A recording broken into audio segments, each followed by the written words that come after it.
Well, now, if this is the first time you're watching me, hey, just feel at YouTube, okay? Just relax. Thank you for your eyeballs. And if you're a returning subscriber, thank you very much. Go ahead and hit that subscription button. If you're new here, turn that notification bell. Make sure that you leave me a comment on the comment section and like the video. Why am I telling you all this? Because I upload a video each and every day. And today, in this particular video, we are talking about 7 things that poor people spend their money on. Poor people spend their money, spend their money on. Okay, these are very, very vital things. They spend their money on these 7 things, either knowingly or unknowingly, and then they blame everybody, including themselves, or sometimes they don't even blame themselves. Anyway, just stick around, okay? Now, we go to the point number 1. The point number 1, when it comes, by the way, I do have my cell phone here, have everything written here, okay? So I'll be referring, okay? Now, point number 1, one of the things that I've actually realized that most of the people tend to use their money on without realizing is something called bending. They buy they buy luck to bend the reality, to bend the reality. What do I mean by that particular point? You find poor people, they spend a lot of money buying luck to bend the reality. Now, what is the problem here? See, luck, bending, and what is reality? Now, you find them, you see, how can I even make these people? Because I feel so bad. Do you know how many times of DMs I get? Hey, Joseph, I'm addicted to gambling. Hey, Joseph, I do this. Listen. For example, me and you, we know right now, we are all grown-ups. If you need to have a kid, there is a process. An ovum and a sperm must come together for us to get a kid. That's a reality. We cannot beat it. True or not true? That's a reality. If you jump from the 10th floor or 50th floor all the way down, either die or break your ribs. That's a fact. And that's a standard thing that holds irrespective of where you are. See, when it comes to wealth creation, there are some of the things that are real, true, and cannot be bent. When you find people gambling, they actually trying to buy the reality, to buy what we call the luck. They think like by virtue of me gambling, I will become wealthy, buying those lottery tickets and doing all those things. That is not the reality. That is not the truth. Remember something I told you sometimes back. Success is in an intersection, is the intersection between hard work, I'll repeat this a million times until it gets into your head, and luck. When luck and hard work, they meet, that intersection, this is what we call success.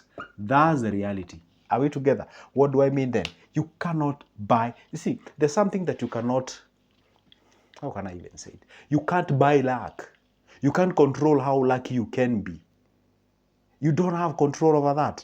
That is out of your reach. And I always say control the controllables. So you find poor people, they are like, you know what? You're poor at management of finances that you have.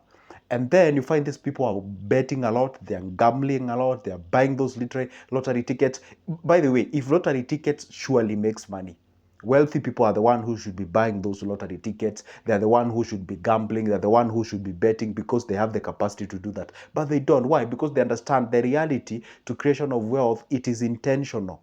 And I always love to give a very simple example.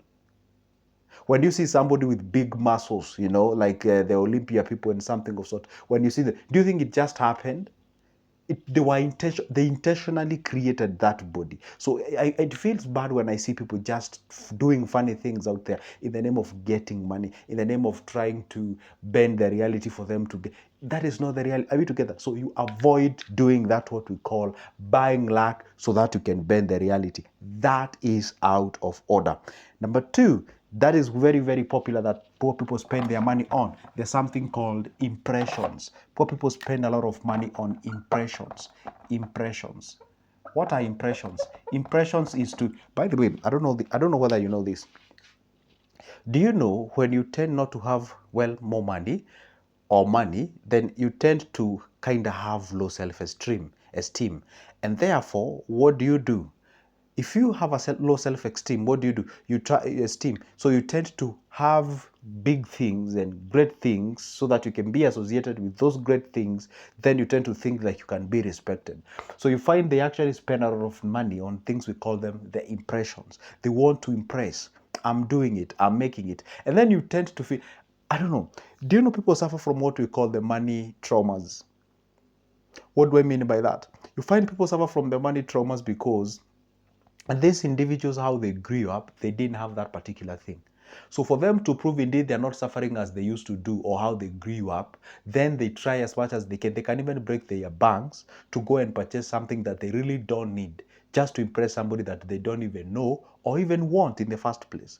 So you find that you are out there trying to impress, to prove to people that indeed you are earning. Okay, fine, you may not respect me, but again, you can respect this Mercedes-Benz that I'm having, because it obviously, we all know that Mercedes-Benz is expensive. So therefore, after you understanding that Mercedes-Benz is expensive, therefore you know that I'm the one who acquired it, therefore I can actually be able to earn a little bit of a respect to it. Listen, whenever you find yourself that you're trying to impress people, to prove to people that indeed you're having some cash, you're doing better in life and all those kind of things, you're actually shooting your foot. Are we together? Now, the point is, you're supposed to, the writer of the book called The Psychology of Money, I forgot his name. One of the things that he says, and actually love to watch him a lot, and all the credit goes to him. He says that if there is a very big check that you can hand over to yourself, is to live a life that you don't have to prove to anybody that indeed you're doing good in life. I see people struggling out there. You know, you're taking kids to school that you cannot afford. You're living in a place, in a neighborhood that you cannot even afford. You're driving the cars that you're barely surviving to pay its dues. And the kind of a lifestyle where you're hanging around. And you see, that is what we call spending money on the impressions. And that can actually get yourself short on the foot. When I say short on the foot, I mean like things can go south against you as far as the finances are concerned. Number three, they actually value quantity over quality. Are we together? Something called, you actually go to quantity over quality. And I can let you know for sure, our parents were so good at this. They could buy you a very big thing, you know, an oversized trouser, an oversized shirt or something, or an oversized shirt. And then the argument was, hey, you know, you're growing up, so you're going to grow with it. So I was like, oh my goodness, just because it's affordable, now they bought that particular thing, you know. So the thing is, by the way, I don't know whether you know this. You know, there's a difference between being broke and being poor. Being broke, it's actually the absence of the money in your pocket. But being poor, it's more of a mindset. Okay? And if you can have, if by the way, I don't know whether you know there is a disorder called possessive disorder, or is it possessive disorder? This disorder of not letting things go. Have you ever gone to somebody's house and you find they are still clinging to things that they are like almost 50 years old? They are still clinging there. You find somebody has, I don't know, a sieve, just a very simple thing, and it's still there. You know, they're supposed to discard those things away, but they're still possessing them. You know, you still have the, don't wanna, if this is pen, you wanna, you know, this, let's say this pen is broken, now I keep it here because I just wanna have the pen. Have you ever seen, especially the older people, they were grandfathers and grandmothers, you realize they suffer a lot from that particular, actually it's a disease. You can go study that disease, by the way. It's called possessive disorder or something of sort. Anyway, I'm gonna check it out, and I'm gonna put it on the description of this particular video. Anyway, the point is, you find that you value quantity over quality. And this happens when people are purchasing some things. You find like, hey, if you were to go for that one particular thing, that could have actually lasted for a longer period of time compared to like 3 of the other things that you're getting at a fair price because of the quantity. So the moment you understand that, hey, valuation of the quality matters a lot before there, and that's why you find like this kind of a shirt will cost maybe say couple of dollars for somewhere, and then you can get it maybe some few what you get what I'm saying. So if you have that character of actually valuing the quantity more, I'm not saying that quantity is not an issue. I'm not saying that you should it mad about it. No, you should. You know, somebody can ask, should I now buy something less than a kilo maybe for a certain amount of money because I should? No, I'm not saying that. I'm saying that when you're purchasing something, it's always good to make sure that, yeah, quantity matters, but again, do not just overlook the quality. All those things matters a lot. And in the process of buying a low quality particular product, you realize you can actually buy 3 or 4 times or 4 of them compared to the one who just bought one quality one and everything is good. So when you understand all these parameters, you can actually try to save some few coins here and there. And that is one of the utmost things that you can ever have in your life whenever it comes to usage of money. Because, hey, guess what? If you misuse, remember one thing, the money that you have, okay, be it either you're employed or you're running a business or whatever it is, that is the greatest tool that will ever be used to create your future.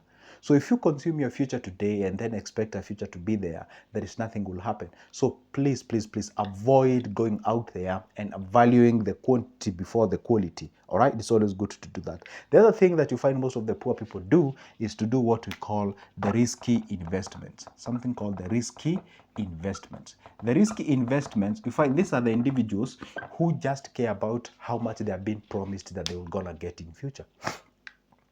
Have you ever seen those kind of people? You find somebody is investing something. For example, there is a video I made. There is a city in our country called Eldoret, and those guys were told, "Hey, if you know what, if you invest with us, I don't even remember that company's name. If you invest with us, we'll be giving you 18% returns per month, 18% per month." Can you imagine this? Not per year, per month. And everybody was like, "Oh my goodness, 18% per month is quite an amazing return." Bearing in mind that our treasury bills is giving us 18%, 18.4 back then, 18.4%, per year. Now, hey, I think this one is a very good deal. Nobody cared about, hey, what are the risks involved? Hey, where are they investing this money if they're able to give us 18%? And by the way, where they're investing, can I invest? For example, if say a money market fund tells you we're going to give you 15% or 13%, for instance, and you should ask yourself, where are they investing this money for them to get this 14, 13%? And can I be able to invest where they're investing? Of course you can. Some of those areas are treasury bills. But then you find out, where are these people investing this money for me to get this amount of returns? You don't have the answer. Why? Because most of these things that they're running is actually a pyramid scheme. The moment you get into that, as a particular time comes in and everything collapses, they disappear with your cash. So you find most of the poor people, they tend to invest. You see, they want to hasten the period or the time, for them to become wealthy, to make more money. So they are hastening that period. You want to squeeze it within a very short period of time. And that process of squeezing it within a very short period of time, that is when you get yourself into a problem. All right, I don't want to make this video be a too long one, so I'm gonna spare some of further explanations, but I bet you understand what I'm talking about. The other thing is something called wasteful purchases. Wasteful purchases. And by the way, how can you tell that was a wasteful purchase? It is when you buy something that you thought you needed, but you want it. There's a difference between a need and a want. Whenever you purchase something that you need, that is okay. That is not a wasteful. That money has actually been directed towards a rightful place. But when you purchase something that you thought that you needed, but you want it.